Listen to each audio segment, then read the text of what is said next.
Hello बच्चे। Bohr atomic model के part 2 में आप सभी का स्वागत करते हैं। लास्ट वीडियो में हम लोगों ने देख लिया था नील्स बोर की कौन कौन सी मुख्य अवधारणाएं रही और परमाणु के अस्तित्व और स्पेक्ट्रम संबंधी जो व्याख्या रदरफोर्ड नहीं कर पाए थे उसको इन्होंने समाधान करके बताया कि कैसे परमाणु स्थायी है और लाइन स्पेक्ट्रम देता है। स्पेक्ट्रम संबंधी थोड़ा सा और अच्छा से समझ में आएगा इस पूरे वीडियो में।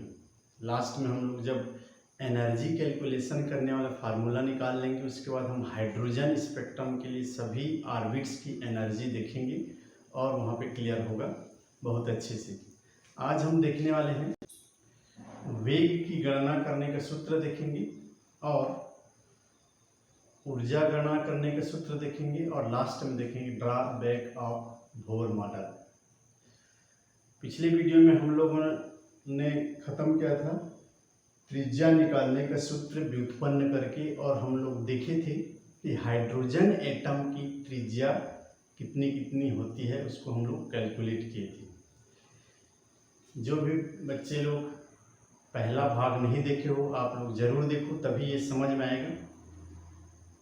बोर एटॉमिक मॉडल पार्ट 1 में जाकर के देखिए, उसमें हम त्रिज्या कैसे निकालते हैं इसको बताएंगे। तो चलिए हम शुरुआत करते हैं आज के क्लास की। तो सबसे पहले हम एक बार थोड़ा सा समझा दे रहा हूँ। पहले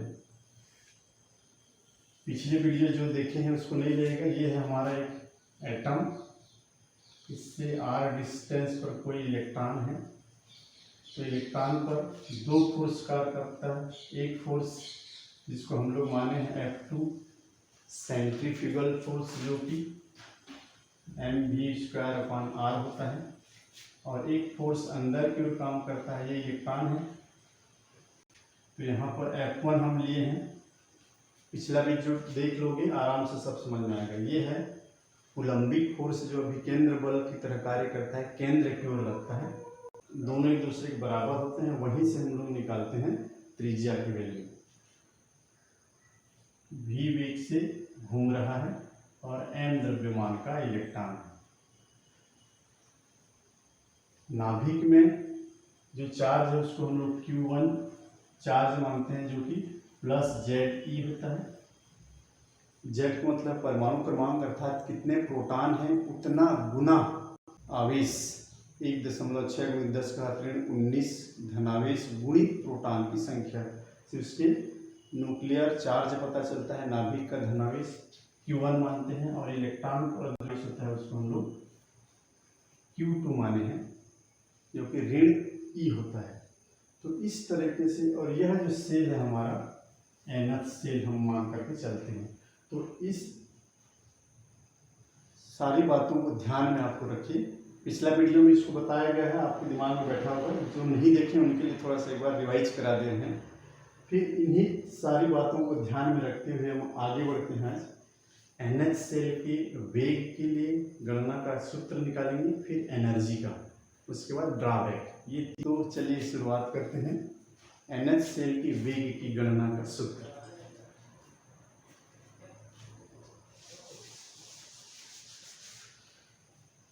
तो इसके लिए हमें जाना होगा कोणीय संवेग। नील्स बोर ने बताया कि किसी भी ऑर्बिट में घूमने वाले इलेक्ट्रॉन के कोणीय संवेग जो है h/2π का पूर्ण गुणांक होता है, अर्थात कोणीय संवेग हम लोग कर रहे हैं। nth सेल के लिए इलेक्ट्रॉन का वेग, कोणीय संवेग mvr बराबर होता है h/2π का पूर्ण गुणांक।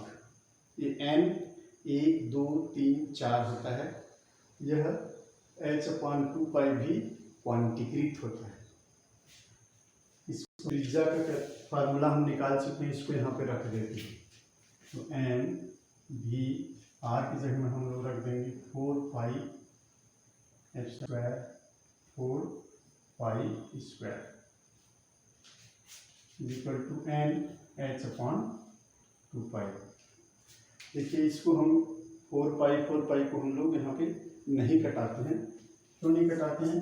क्योंकि 1/4 पाई एप्सिलॉन नॉट ये कूलम्बिक कांस्टेंट है जिसका वैल्यू होता है 9 × 10⁹ इसलिए इसको हम इसके साथ कटाते नहीं, ऐसे ही रखते हैं।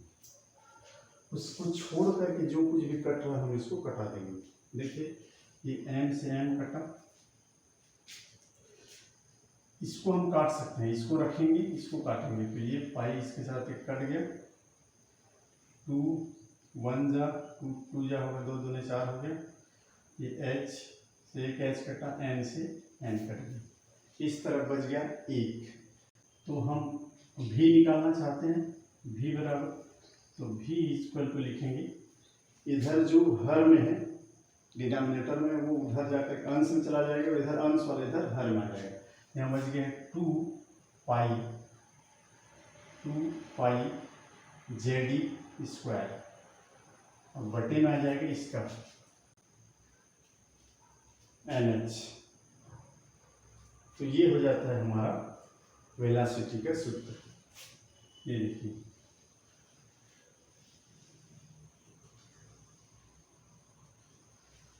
अब इसमें हम सबका वैल्यू पुटअप कर देते हैं। देखिए 2 तो कांस्टेंट है ही, पाई की जगह रखेंगे 3.14 या 22/7, जेड रहेगा ऐसे ही, ये परमाणु क्रमांक है। ई की जगह में रखेंगे हम लोग इलेक्ट्रॉन का charge 1.6 × 10⁻⁻19 coulomb, 4 pi epsilon not, ये 1 बटा में है, तो 1/4 पाई एप्सिलॉन नॉट का बताया गया था 9 × 10⁻9 होता है, और n वैसी रहेगी ऑर्बिट की संख्या, h की जगह में हम लोग रख देंगे 6.626 × 10⁻⁻34 जूल सेकेंड। जब सारे कांस्टेंट की वैल्यू रख देते हैं तो जो वेलोसिटी निकल करके आता है वो होता है 2.18 × 10⁶, और ये z रहेगा और नीचे में n रहेगा। इन दोनों को छोड़ करके, ये फिक्स नहीं है, z परमाणु क्रमांक है, अलग अलग परमाणु के लिए अलग अलग रहेगा, n उसके ऑर्बिट की संख्या, और चूंकि वेग इसलिए मीटर/सेकेंड। ये हमारा किसी भी सेल में घूमने वाले इलेक्ट्रॉन का वेलोसिटी निकालने के सूत्र हो गए। यहाँ पर हम रख देंगे 1 तो पहला सेल हो जाएगा, 2 तो दूसरा सेल, 3 तो तीसरा सेल। तो इस तरह से हम वेलोसिटी निकालने का ही हमारा फार्मूला मिल जाता है। इसका सूत्र हम यहाँ पर ऑलरेडी लिख चुके हैं पहले से, अब इसको भी हम लिख दे रहे हैं, मीटर/सेकेंड। ये हो जाता है वेलोसिटी। किसी इलेक्ट्रॉन की वेलोसिटी निकालने के लिए डायरेक्ट इसका हम लोग यूज कर सकते हैं। अब एक रिलेशन यहाँ से और निकाल सकते हैं। देखिए ये कांस्टेंट है सर, जेड भी किसी परमाणु के लिए फिक्स रहेगा। हाइड्रोजन है तो 1, हीलियम है तो 2, कार्बन है तो 6, ये भी कांस्टेंट वैल्यू है, तो ये सब कांस्टेंट हो जाएगा। और बराबर के बदले में हम लिख सकते हैं ऐसा, यह भी एक रिलेशन हमको मिलता है। किसी भी इलेक्ट्रॉन का वेग उसके ऑर्बिट के व्युत्क्रमानुपाती क्रमानुपाती होता है। यदि इलेक्ट्रॉन पहले ऑर्बिट में है, ये 1 है, तो उसकी वेलोसिटी सबसे ज़्यादा होगी, सबसे ज़्यादा तेज गति से घूमेगा। यदि इसको 2 रखते हैं तो ये कम हो जाएगा, ये बढ़ता जाएगा, ऑर्बिट बढ़ते चला जाएगा तो इसकी वेलोसिटी कम होते जाती है। इस रिलेशन से हम देख रहे हैं n नंबर ऑफ ऑर्बिट है। तो ये हो गया हमारा त्रिज्या से संबंधित सूत्र, ये हो गया हमारा वेग से संबंधित। तो ये हो गया nth सेल के इलेक्ट्रॉन के लिए वेलोसिटी कैलकुलेशन करने का फार्मूला। इसको हम Vn लिख देते हैं सबको ऐसा।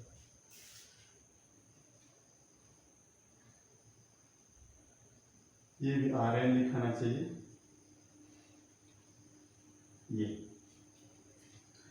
अब हम देखते हैं nth सेल की एनर्जी कैलकुलेशन करने का फार्मूला जो कि नील्स बोर साहब ने पूरा निकाल करके बताया है।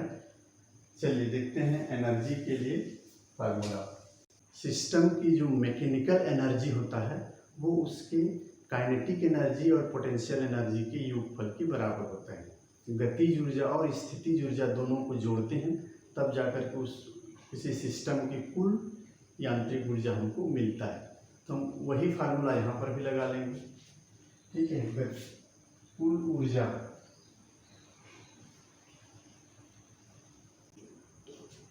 देखिए, तो गतिज ऊर्जा आपको पता है 1/2 mv² से निकालते हैं, बचपन से इसको देखते आ रहे हैं आप लोग। स्थितिज ऊर्जा अलग अलग सिस्टम के लिए अलग अलग फार्मूला से निकालते हैं। यहाँ पर जो हमारा सिस्टम बन रहा है वो दो अपोजिट चार्ज वाले पार्टिकल से बना हुआ एक सिस्टम है। न्यूक्लियर पर पॉजिटिव चार्ज है और उसके निश्चित डिस्टेंस पर एक नेगेटिव चार्ज है, सर्कुलर मोशन कर रहा है। तो दो अपोजिट चार्ज के लिए जो पोटेंशियल एनर्जी होता है, स्थितिज ऊर्जा होता है, वो होता है 1/4πε0 Q1 Q2/R होता है।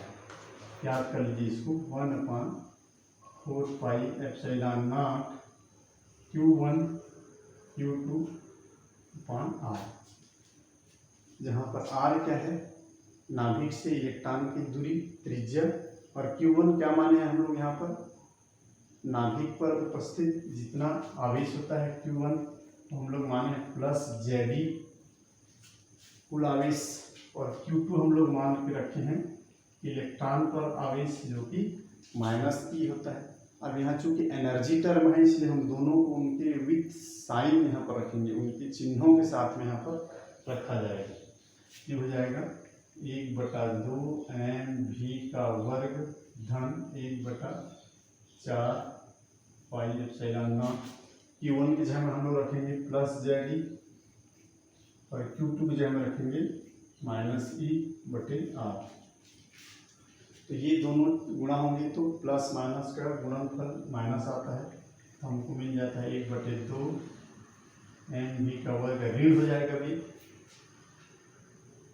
1/4πε0 Ze²/R हो गया। अब देखिए mv² का वैल्यू हमको पता है, पहले से निकाले हैं।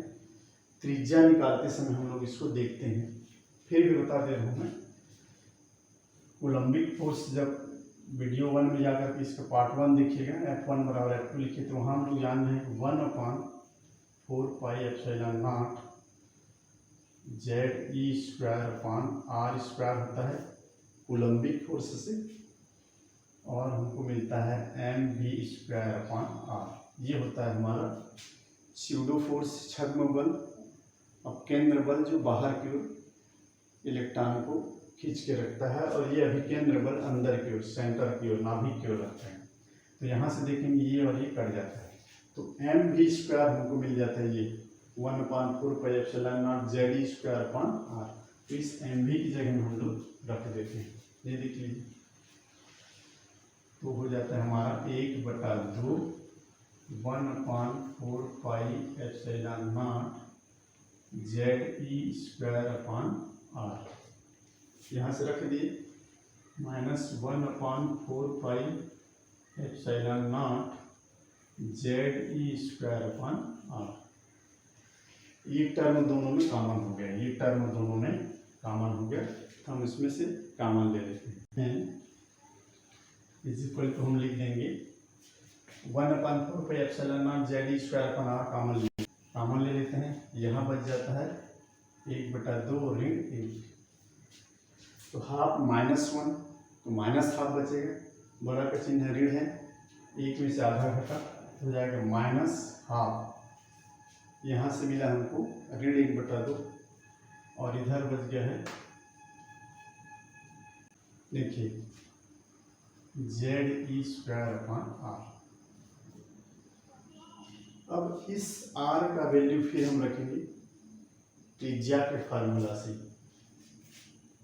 ऋण 1/2 1/4πε0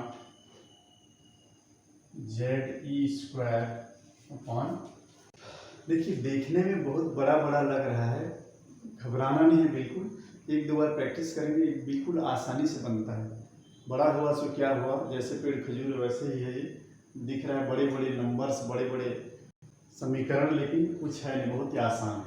तो देखिए 4 पाई एप्सिलॉन नॉट यहाँ रखते हैं, 4 पाई एप्सिलॉन नॉट, पूरी आर की वैल्यू वहाँ से यहाँ रखते हैं, आर की जगह में। देखिए कुछ कटने का है, नहीं कटेगा। इसको फिर मैं बता दूं, इसको हमको नहीं काटना है। 4 पाई एप्सिलॉन नॉट को हमेशा वैसे ही रखना है क्योंकि उसका फिक्स कांस्टेंट वैल्यू है। ये दोनों को मल्टीप्लाई करके होल स्क्वायर कर देंगे, -1/2 1/4 पाई एप्सिलॉन नॉट का स्क्वायर हो गया ये दोनों। फिर ये रह गया नीचे में n² h², और ये बटे के नीचे में ये जो वैल्यू है ये चला जाएगा ऊपर। तो ये z और ये z से गुणा होकर हो जाएगा z², e वर्ग गुणा होकर हो जाएगा e⁴, ये n भी जाएगा, और ये 4 पाई स्क्वायर, क्या जाएगा हमारा 4 पाई का स्क्वायर। ऐसा ये नीचे के सारे वैल्यू ऊपर गए, तो ये z से गुणा हो गया, e⁴ e⁴ 4 गुना। अब ये कटेंगे, सिर्फ ये 2 कट जाएगा इसके साथ। अब जो कुछ भी बच गया वो हमारा अंतिम एनर्जी निकालने का सूत्र है। देखिए 2 को पहले लिख देते हैं, 2 ये हो गया हमारा nth सेल के एनर्जी कैलकुलेशन का सूत्र। बहुत बड़ा लग रहा होगा, कोई बात नहीं, हम सब कांस्टेंट रख देंगे, इसको सरल कर देते हैं, इधर मिटा देते हैं। देख लीजिए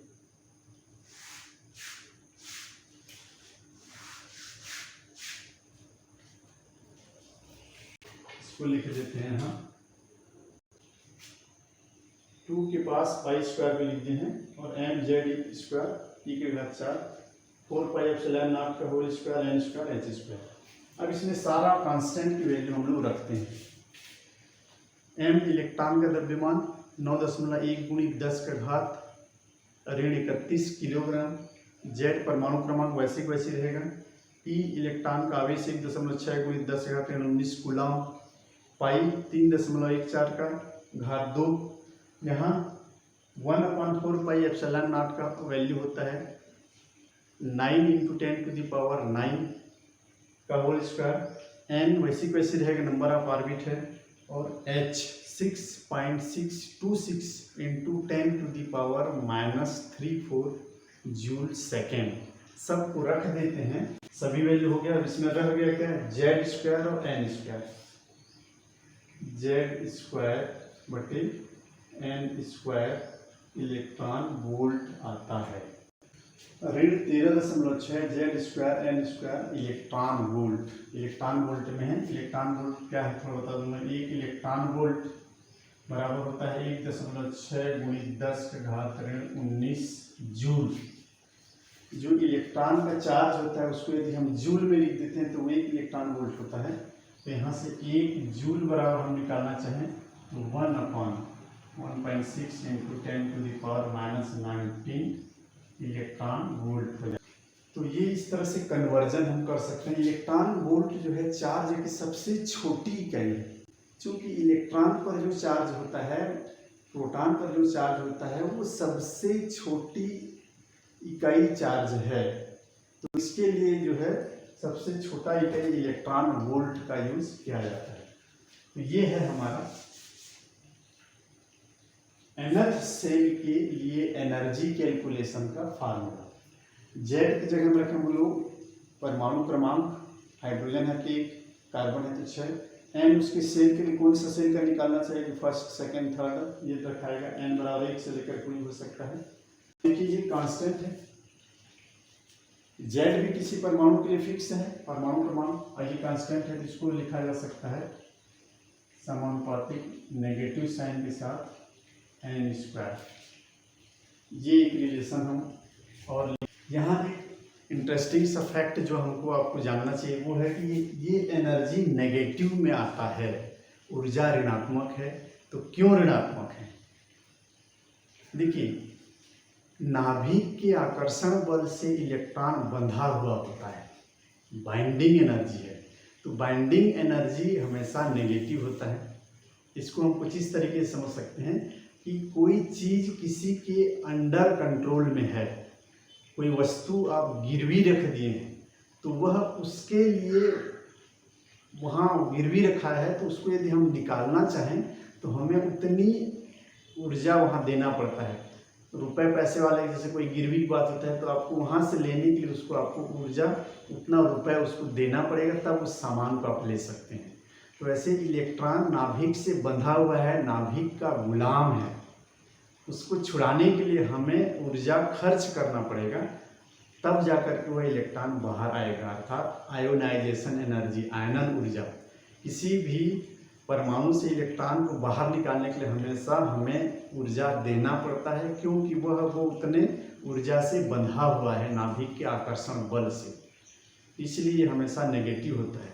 दूसरे शब्दों में कह दूँ, मैथमेटिकली इसको हम देखें तो कोई भी वैल्यू जो नंबर लाइन होता है, संख्या रेखा है, शून्य से नीचे होने पर ऋणात्मक होता है। तो हम लोग देखेंगे अभी हाइड्रोजन के लिए या शब्दार्थ में, कोई भी परमाणु के नाभिक के लिए एक इनफाइनाइट डिस्टेंस होता है। यह डिस्टेंस जहाँ पर उसका न्यूक्लियर फोर्स 0 हो जाता है, यहाँ पर उसका मान लो, ये इसको इनफाइनाइट डिस्टेंस बोल रहे हैं, वो कुछ त्रिज्या का मान हो सकता है। कुछ निश्चित ऑर्बिट के बाद नाभिक का न्यूक्लियर फोर्स 0 हो जाएगा। यहाँ पर उसका फोर्स क्या है? 0 है। तो ये फोर्स जो 0 होता है उसी को इनफाइनाइट डिस्टेंस कहते हैं। तो उस फोर्स के भीतर ही सारे के सारे इलेक्ट्रॉन होते हैं। तो 0 लेवल से नीचे में रहते हैं तो वो मैथमेटिकली हमारा ऋणात्मक वैल्यू आता है। ये लेवल हमारा 0 है, जैसे ये है। इस तरह से हम लिखेंगे तो देखेंगे हम लोग अभी हाइड्रोजन के केस में 6वें आवर्त पर जा करके वह बढ़ते बढ़ते बढ़ते बढ़ते 0 तक पहुंच जाता है। तो 6वें आवर्त के अंदर सारे ऑर्बिट का जो एनर्जी होता है वो नेगेटिव होता है। क्यों? हम लोग अपने इसमें कॉन्सेप्चुअल देखेंगे तो वो बाइंडिंग एनर्जी है। नाभिक के अट्रैक्शन फोर्स से इलेक्ट्रॉन बंधा हुआ है, तो वो बंधे हुए एनर्जी को हम नेगेटिव लिखते हैं, नेगेटिव होता है। चलिए इसको हम आगे बढ़ते हैं। चलिए देखते हैं हाइड्रोजन के लिए अलग अलग ऑर्बिट की एनर्जी कितनी होती है। Z² n² electron volt for hydrogen. Z=1, परमाणु क्रमांक Z, ये हो जाएगा हमारा। अब n=1, पहले एनर्जी लेवल, पहले ऑर्बिट के लिए, नाभिक से ठीक पहले वाला ऑर्बिट के लिए एनर्जी कितना होता है? देखिए -13.6 × 1/n²।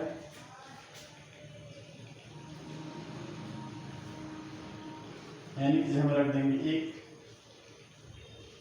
कितना मिल गया हमको? -13.6 इलेक्ट्रॉन वोल्ट। प्रथम कोश की ऊर्जा, प्रथम कोश की ऊर्जा, इसको बोलते हैं हम लोग मूल अवस्था।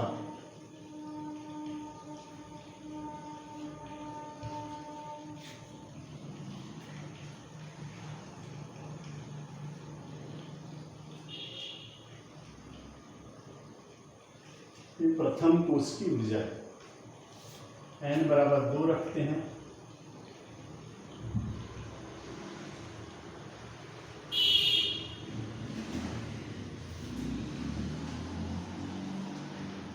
n = 2 रखेंगे तो यहाँ पर 2⁴ 4 हो जाएगा, 1/4।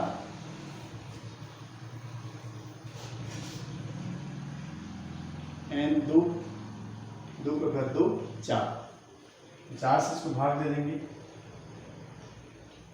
4 या 12, 4 चौक 16, ये हो जाएगा सेकेंड ऑर्बिट। इसको बोलते हैं फर्स्ट एक्साइटेड स्टेट, प्रथम उत्तेजित अवस्था। यदि इलेक्ट्रॉन यहाँ पर जाता है तो प्रथम उत्तेजित अवस्था में गया बोलेंगे।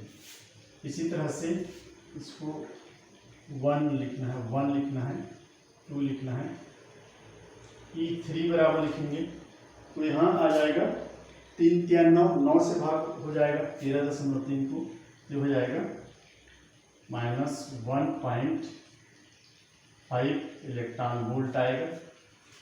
इसी तरह से E4 निकालेंगे तो 4 चौक 16, 16 से इसको भाग देंगे तो 0.85 इलेक्ट्रॉन वोल्ट आता है। E5 रखते हैं तो 5 5 से 25 से भाग चला जाता है तो 0.054 और E6 हो जाता है हमारा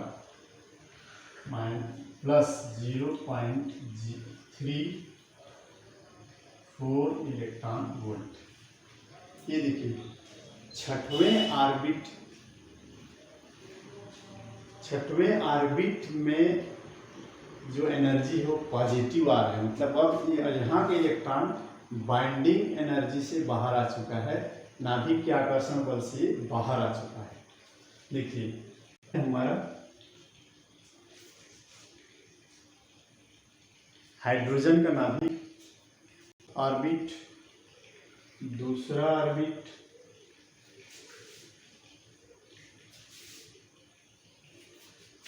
तीसरा ऑर्बिट, चौथा,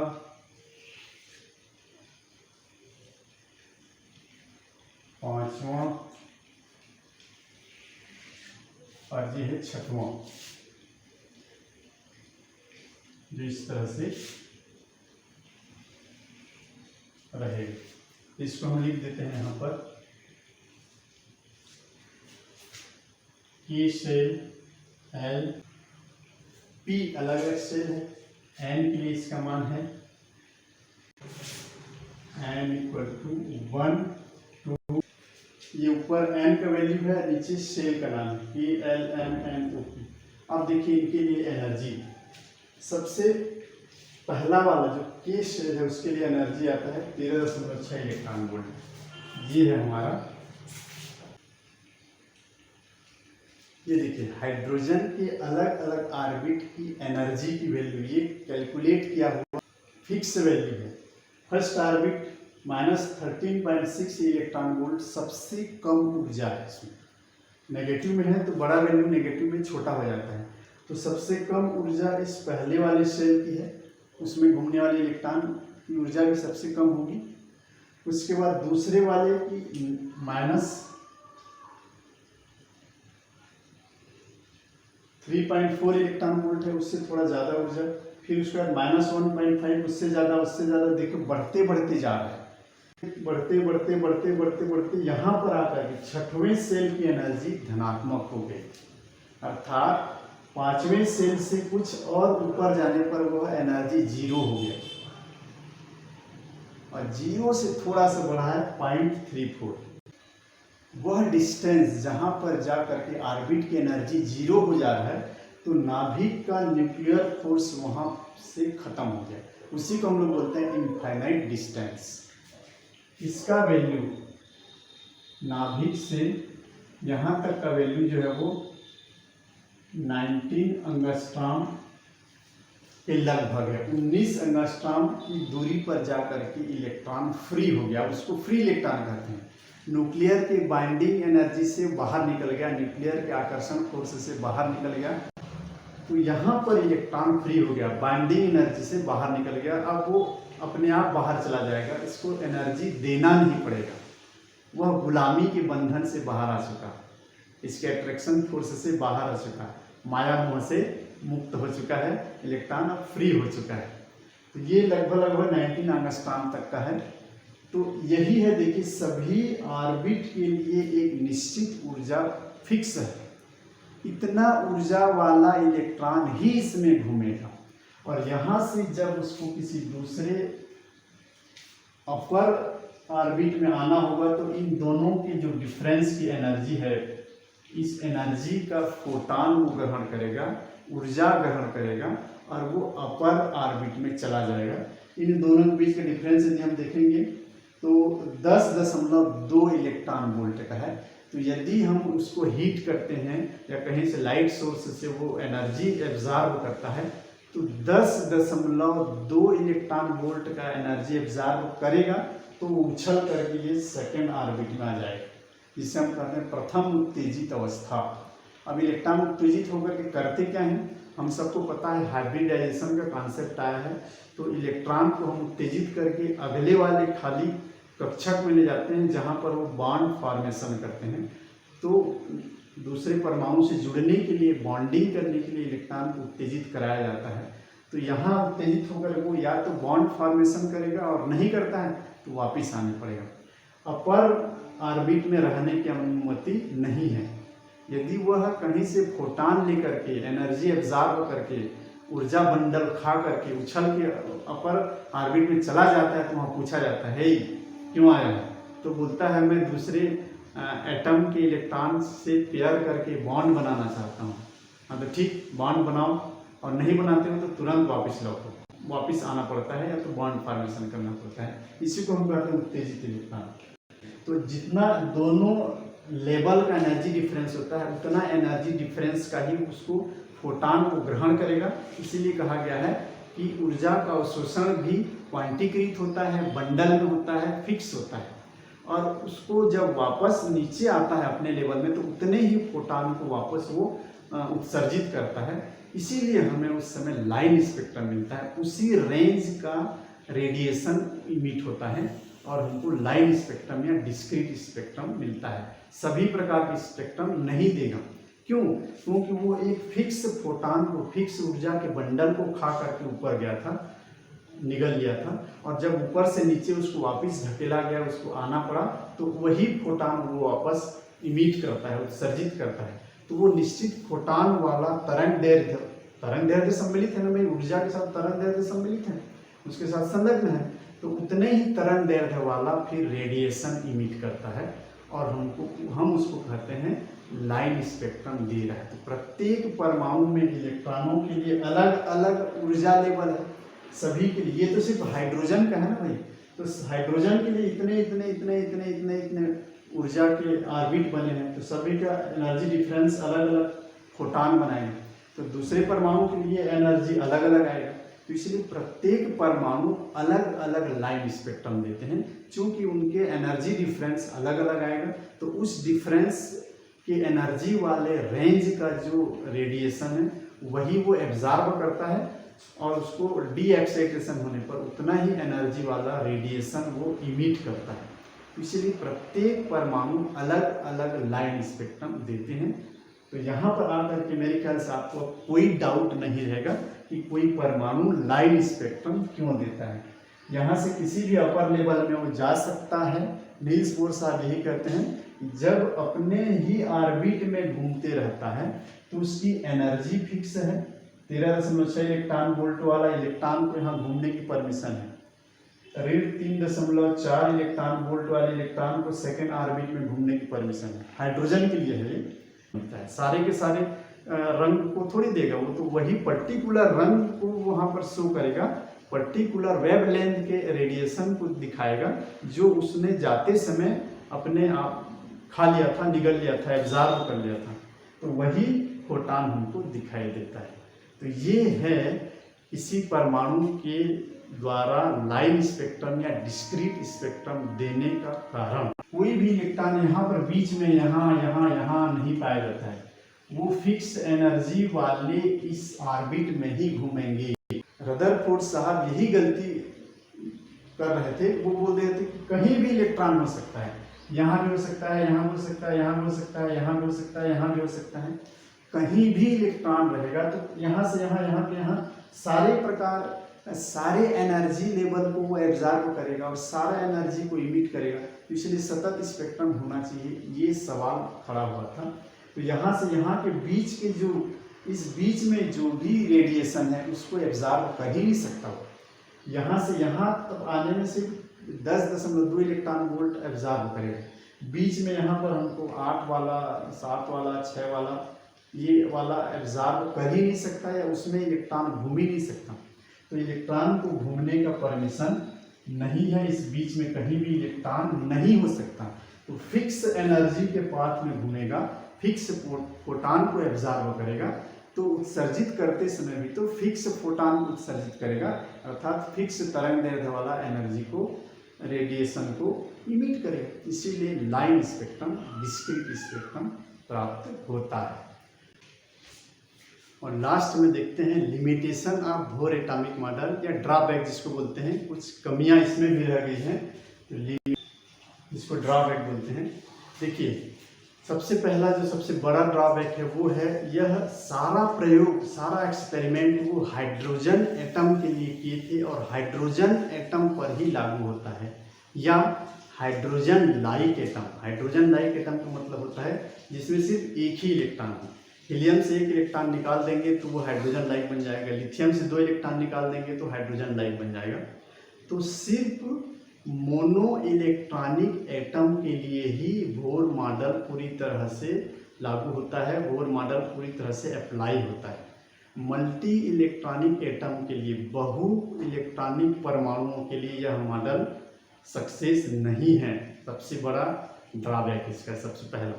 दूसरा हम देखते हैं इसमें, तो यहाँ पर इन्होंने जो कोणीय संवेग mvr बराबर NH/2π प्राप्त होता है, तो यह NH/2π कहाँ से क्यों प्राप्त होता है, इसका व्याख्या, इसका जवाब बोहर मॉडल से नहीं मिलता है। नील्स बोर नहीं दे सके कि कोणीय संवेग मान ये क्वांटाइज्ड होता है, तो क्यों होता है ऐसा, H/2π ही क्यों आता है, ये इसका जवाब नहीं दे सके। तीसरा इनका जो ड्रॉबैक है वो है चुंबकीय क्षेत्र में रखने पर जो एनर्जी लेवल होते हैं वो छोटे छोटे और एनर्जी में बंट जाते हैं, जिसे जीमेन इफेक्ट कहा जाता है। इसी तरह से किसी एटम को विद्युत क्षेत्र में रखा जाए तो वह एनर्जी लेवल फिर छोटे छोटे भागों में बढ़ जाता है, जिसे स्टार इफेक्ट कहते हैं। तो ऐसा क्यों होता है, इसका जवाब नील्स बोर साहब नहीं दे सके, इसकी व्याख्या नहीं हो सकती। जो एक ड्रॉबैक है वो है हेज़नबर्ग का अनसर्टेनिटी प्रिंसिपल। ये कहता है कि इलेक्ट्रॉन जैसे सूक्ष्म कणों की स्थिति और संवेग की व्याख्या एक साथ नहीं कर सकते, संभव ही नहीं है। जबकि यहाँ पर हाइड्रोजन परमाणु में उपस्थित इलेक्ट्रॉन की स्थिति अर्थात त्रिज्या का भी ये कैलकुलेशन करके बता दिए हैं, और दूसरा उसका वेग का कैलकुलेशन करते हैं। तो वेग में द्रव्यमान गुणा करते हैं तो संवेग बनता है। इलेक्ट्रॉन की फिक्स संवेग और स्थिति बता गए हैं, जो कि संभव नहीं है। तो ये डाउट रहा है, अनिश्चितता सिद्धांत से इसको ये मैच नहीं करता है। तो इस तरह से 4-5 ड्रॉबैक है, उसके बावजूद भी यह मॉडल काफ़ी सक्सेसफुल है। आधुनिक खोज करके थोड़ा सा और मॉडिफाई कर दिया गया है, लेकिन आज भी हम काफ़ी हद तक इसी मॉडल को मान करके चलते हैं। तो ये रहा पूरा का पूरा बोहर एटॉमिक मॉडल, 2 पार्ट में बना है, जिसको पूरा समझना है। दोनों वीडियो देख लीजिए, कोई डाउट नहीं रहेगा। तो ख़त्म होता है आज का वीडियो, मिलते हैं अगले वीडियो में, तब तक के लिए गुड बाय, गुड नाइट।